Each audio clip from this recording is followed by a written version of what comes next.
Hello, I'm Keith, And I'm Mike. and we're Atlas Genius, and you're watching The Permanent Rain Press. Hey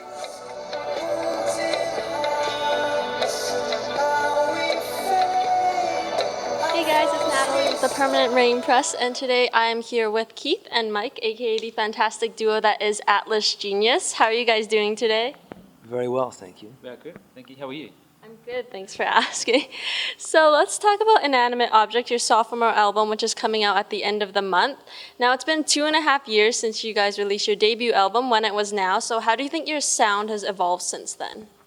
Well, I think that this album is, as a whole, a darker album, sonically and I think lyrically. That was kind of the biggest change, I think, looking back on, once we'd finished the album and listening to what we'd done, I think that was the shift that we made. Do you have anything to add?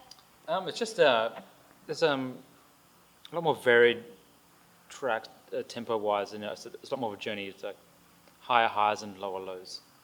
But judging from the already released singles, I gather some of the same electro rock, catchy hooks that were on your first album, as I'm sure many fans know and love.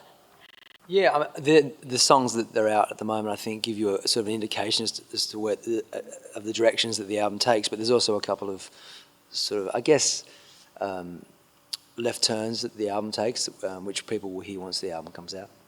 Definitely. And where did you draw inspiration from for the lyrics? A lot of that was, what happened after touring for 18 months, and then all of a sudden, like playing the last show, and it was a pretty intense period of time. All of a sudden, I flew back to Australia first by myself, and I remember just being in our studio back in Australia, and it was very it was daunting to have so much time to myself. Michael was still in the States. He spent a couple more months in the States, and so I started working on the new album, and I think that it was a real struggle to get back into normal life, to have our, you don't have to be anywhere, you just have to work on an album, which is sort of open-ended. So there's that post-tour depression thing that you go through. I think most musicians who've toured experience it. And I think that once I came out of that, I think that what I noticed that a lot of the songs were about that period of time that we spent touring, that there was almost no time to process what was going on. I had two relationship breakdowns, and also you're dealing with a lot of people, so there was so much to inspire you, but there wasn't really the time to sort of let that out until we finished touring. So I found it to be very cathartic, but also it took me to a lot of dark places as we were working on the album. So I guess you kind of had these ideas kind of simmering for a while, and then finally you were able to kind of take them out and bring them to life in a way. Yeah, there's a lot of bottled up anguish and excitement as well. And I understand that you guys moved to LA for around 9 months to finish working on the record. Yeah. So how different was it kind of recording and just living in LA in comparison to back home in Adelaide? Well, I mean, where we live actually is, it's almost a suburb of Adelaide, but it's an hour south and it's on the coast. It's a surf town with probably only around about 10,000 people. So it felt really isolated in comparison. So it's funny that this town that we grew up in, and it was all we knew. And it was the whole world at one point. Then we went out and we toured for, like I said, 18 months. And then it felt very small and very quiet, to the point where I got lost in my own head, I think, trying to work on the album back there. So we both made the decision to come back to LA, where we'd spent a lot of time in LA and we had a lot of friends in the music industry. So it felt like a bit more of a stronger community for us to work within. Awesome. And you guys do have a number of shows coming up around the U.S. especially. Do you think you have any other tour announcements coming up soon? Perhaps Canada? We do. Canada hasn't been announced, but we are doing a bunch of shows in Canada, I think in the fall, which is exciting because we had a bunch of fun touring Canada last time. Yeah, I know. I love Canada. I love Vancouver. I love your poutine.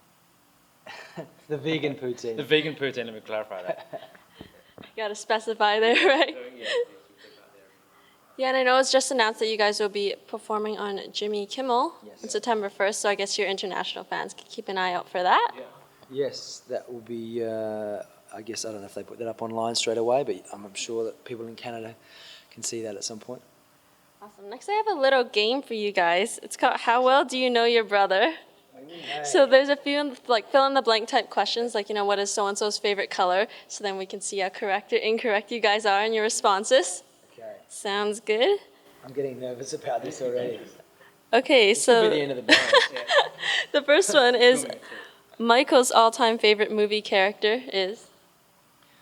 Michael's all-time favorite movie characters. I'm gonna say it's Forrest Gump. Because I watched it last night. Who is my favorite movie? My favorite movie character. I can't know if you don't know. Who is mine? Yeah. I have one. I have a favorite TV character, but that's not.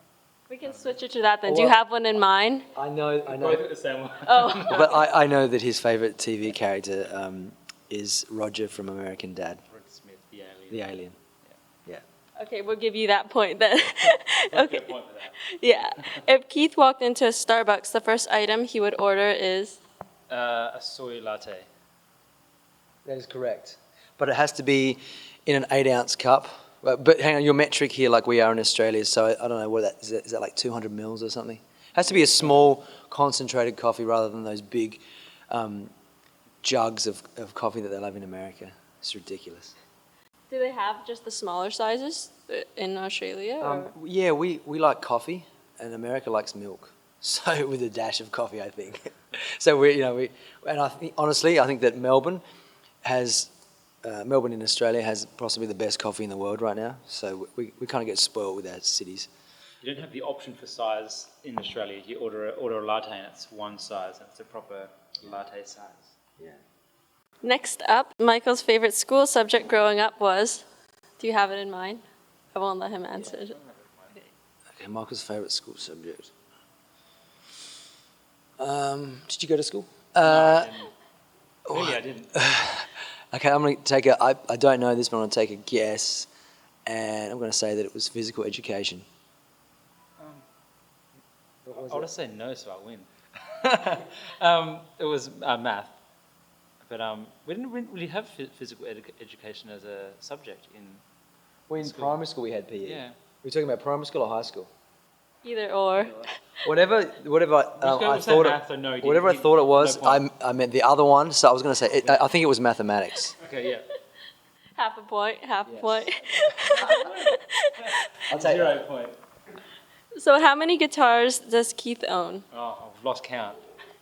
Seriously lost count. There is 20, at least probably close to 20.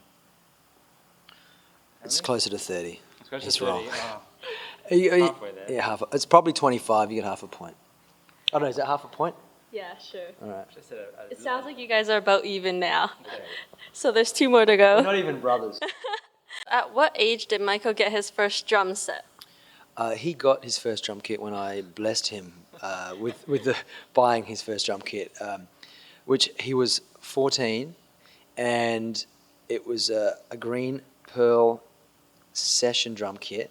Irish green. It was Irish green, which was hideous. At the time, it was okay, Brown parts. and I think here's the interesting part. So it cost me $2,000, and I'm yet to see a single dollar. You are not. We had a little payment program. I paid you a few $100 back. He possibly paid me 10% of that. We can still find those receipts that we both signed when I paid you for cash back. So Yeah, exactly. It's talks $200 lies. maximum. Does he still have it? It does. Yeah, it is. It's still in. It's actually. Oh, do you still have it? Yeah, it's still stacked up in the studio in the corner. Well, if you sell that, I'd like the proceeds of the sale, you please. can have it and you can sell it yourself. And was he already into drums, or are you going to take responsibility for getting him into? Well, Taught me to play. Well, no, I didn't teach him to play. No, but the interesting thing is that he was already playing drums, but it was the cutest thing ever, and I wish we had photos. He had a drum kit made out of Tupperware and cake tins. So basically, like the snare, I think the only thing he had a practice pad for a snare, but the toms were cake tins. The cymbals were like wire bread racks because they kind of sounded like metallic, and the kick drum was a block of wood with a kick pedal on it. And yeah, so that was his first drum kit. And then we thought maybe he needs to upgrade, and so I was very generous. Hey, you never know. That sounded pretty innovative. It could. Makes it sound like some sort of country Was it? Yeah, I mean, it kind of was, but and it would have been Trailer trash. the thing we didn't have the foresight. What we should have done was protect the thing. But we once you got the new drum kit, the old one went out the back of the garage in the rain and it rusted away. So Tragic. no, honestly, I think we could have sold it for at least $20. And now Would have gone you- towards the payment that he ose me for the other one. So I have one more, and that's a question for Michael. So you need this point to win, or tie the game rather. So what is Keith's biggest pet peeve? Me not doing what I'm told. You gonna give that to him?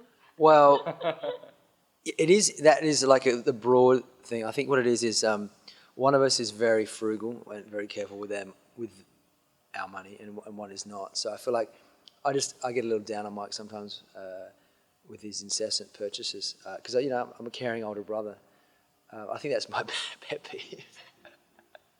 It's your job, right? It's your You know job what it to is? He bring has in. an amazing collection of shirts. I mean, I don't know. There must be 100 shirts you've got. So that's it. Okay, we'll give that. So I would say you guys know each other pretty well. I would And that say one. that I was disappointed in my performance. Actually, I feel like I could have done better. I would say that's pretty good. And I guess you guys get to know each other pretty well when you're on a tour bus for quite a few months and in the studio together. Yeah, a little too well. Last question, but if each of you could be any ice cream flavor, which would you be and why? Pralines and. Michael would be pralines and dick, which is a Wayne's World quote. I don't know, what flavour would you want to be? I'd be boysenberry. You know what I love? My favourite flavour growing up was that fake banana flavour, that really bright yellow. I don't know if you have it over here, but in Australia you get the fake. Cancer poison. And I think they've proven that it's one of the most carcinogenic substances known to man, but the most amazing flavour. And I haven't had it for years, and now I'm hungry. Do you guys have any reasons why? Well, I guess yours was your favorite when you were growing up. What about your flavor? That was my favourite. It's kind of like you're playing it safe because it's mainly vanilla, and then it's got a little fruit swirl through it, so you get a little bit of a slight party going on. It's a thrilling flavour, I think. So with that, you use that to describe you guys? A thrilling flavour. I think that's Atlas Genius. The thrilling flavour of Inanimate Objects that's how I'd. Kind of banana and boysenberry mixed together. Yeah. There you have it, kids. Okay, awesome. Well, thank you guys so much for taking the time to chat with us. And Atlas Genius's new album, Inanimate Objects, comes out August 28th, so make sure you keep an eye out for that. And can you guys close off the interview by staring at the camera with your best intimidating stares?